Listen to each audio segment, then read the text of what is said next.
मित्रांनो, पार्टी करायची आहे तर मग चला ना, सोलापूर बरोबरच विजापुरात प्रसिद्ध असलेल्या चाचा मच्छी ढाब्यावर। चाचा मच्छी ढाबा, विजापूर रोड, टाकळी, सोलापूर। संपर्क 9765 066 495। बुलढाण्यात मध्यरात्रीनंतर तात्पुरत्या जामिनावर तुपकरांची सुटका। आम्ही हक्काचा पीक विमा मागतो म्हणून आमच्यावर गुन्हा दाखल करताय, मग शेतकऱ्यांना पीक विमा न देणाऱ्या व शेतकऱ्यांची फसवणूक करणाऱ्या कंपनीवर गुन्हा दाखल करणार का, असा आरोप तुपकरांनी केला। पीक विम्यासाठी आंदोलन करणाऱ्या रविकांत तुपकरांना पोलिसांकडून अटक करण्यात आली असून जिल्हा कृषी अधीक्षक मनोज ढगे यांच्या तक्रारीवरून रविकांत तुपकरांवर शासकीय कामात अडथळा आणल्याचा भारतीय न्याय संहिता 132 अंतर्गत जुना 353 गुन्हा दाखल करण्यात आला आहे। गेल्या वर्षभरापासून मागच्या वर्षीच्या हक्काच्या पीक विम्यासाठी आम्ही सातत्याने सगळे शेतकरी आंदोलन करतो आहे। फक्त पीक विमा कंपनी आम्हाला शब्द देते, कृषी विभाग शब्द देतो, परंतु तो पाळत नाही। गेली 9 महिने झाले या एआरसी पीक विमा कंपनीनं बुलढाणा जिल्ह्यासह महाराष्ट्रातल्या अनेक शेतकऱ्यांचे पैसे थकवले आहेत। खरीपाचे काही पैसे टाकले, परंतु रब्बीचे पैसे त्यांनी टाकले नाही, म्हणून त्या कंपनीवर कारवाई करा अशी आमची मागणी आहे। आम्ही आंदोलन करून करून वैतागलो, आमचा संयम संपला। पण आज सकाळी मी गादी घेतली, उशी घेतली, बॅग भरली आणि कृषी अधीक्षकाच्या कार्यालयात मुक्कामाला गेलो।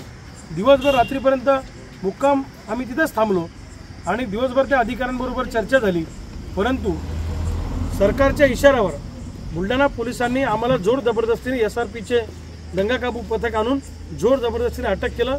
माझ्यावर सरकारी कामात अडथळा आणल्याचा नॉन बेलेबल गुन्हा त्या ठिकाणी दाखल केला आणि आत्ता रात्री 12 वाजता बुलढाणा पोलिसांनी मला समजपत्र देऊन तात्पुरत्या जामिनावर त्या ठिकाणी माझी मुक्तता केली। परंतु आणि आतमध्ये चर्चा होताना त्यांनी असं सांगितलं की उद्यापासून हे सगळे विम्याचे पैसे पडायला सुरू होतील। मी आपल्या माध्यमातून सरकारला सांगू इच्छितो की उद्या दिवसभरापर्यंत आम्ही थांबू।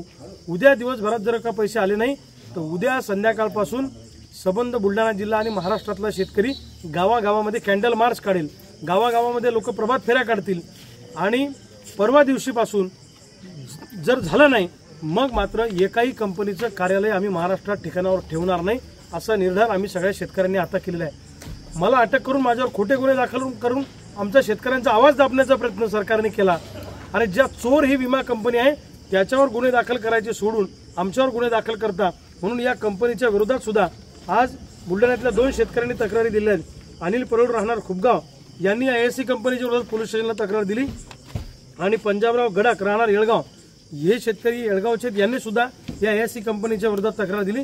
सरकारमध्ये हिम्मत आहे का, जसे आमच्यावर गुन्हे दाखल करता तसा या दरोडा टाकणाऱ्या विमा कंपनीवर तुम्ही गुन्हे दाखल करणार आहे का, हे आम्हाला बघायचं आहे। उद्यापासून दुपारपर्यंत वाट पाहू, नाही तर उद्या संध्याकाळपासून पुन्हा एकदा आक्रमक आंदोलनाची भूमिका आम्ही सगळे शेतकरी घेणार आहोत।